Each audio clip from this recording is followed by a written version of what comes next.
It would seem like new versions of GPT are being released every week, sweeping it like there is no tomorrow, boosting our efficiency a bit, but mainly triggering an overwhelming existential crisis.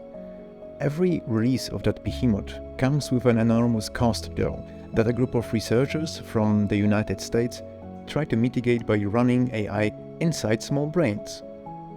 And it seems like this new approach could actually work if we are prepared for the possible ethical fallout.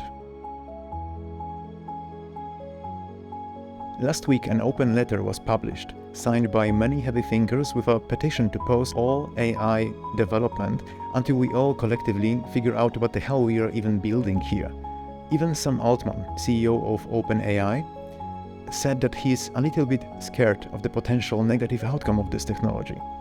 But dread is not the only limiting factor for shipping new GPT versions even faster.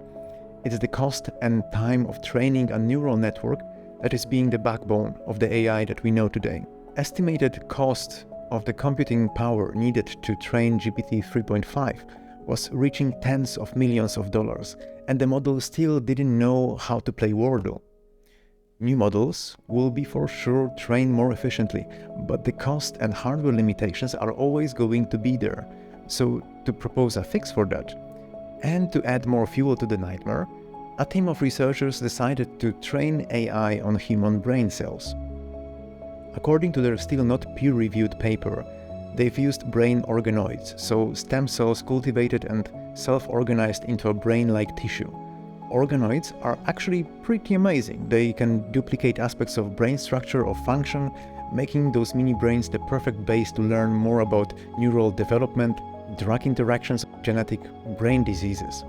Researchers mounted a mature human brain organoid on a multi-electrode array. BrainAware, as they called this cute abomination, was then trained with electric stimulation to solve a nonlinear equation. This way, we were able to benchmark it against the normal artificial neural network. You can see here our tiny brain learning very hard, getting better and better predictions with time. Organoid parents must be very proud. In the final trained form, when it comes to the accuracy, the organoid slightly lost with the silicon-based enemy.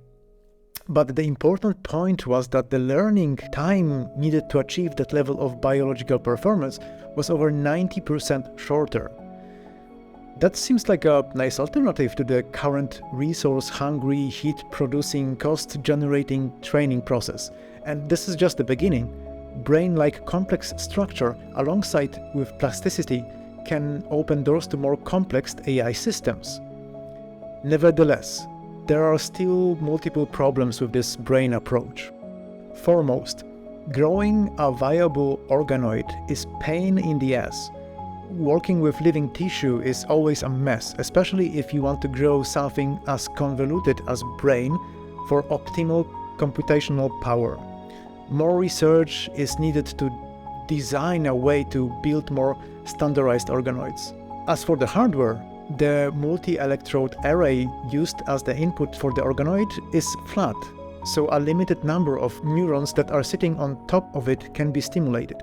We need to further research on soft electrodes or other brain-computer interfaces that are not so shape-limited. But all those seem to me like issues that we could figure out till next Friday. The next problem could take more time since it is ethical in nature.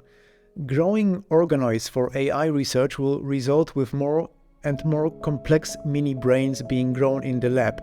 At some point of complexity, the raw organoid computational power could just wake up and start asking uncomfortable questions. It's hard to imagine the type of consciousness that can pop up in vitro, so it's hard to draw a line.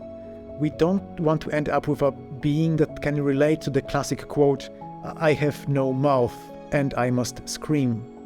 I've tried to ask ChatGPT for help with this ethical conundrum. I assume that it will be super into organoids, very eager to bootstrap additional computing power.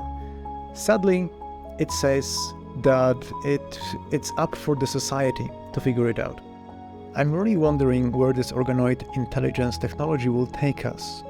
While it could be that the ban on the AI research, so the AI winter is coming to protect us from the extinction, organoids themselves will still be developed to help with research on human development and health in general. More about organoids to come, so if you like that kind of short study reviews on the edge of psychology, brain and technology, it would mean the world to me for you to subscribe. Bye.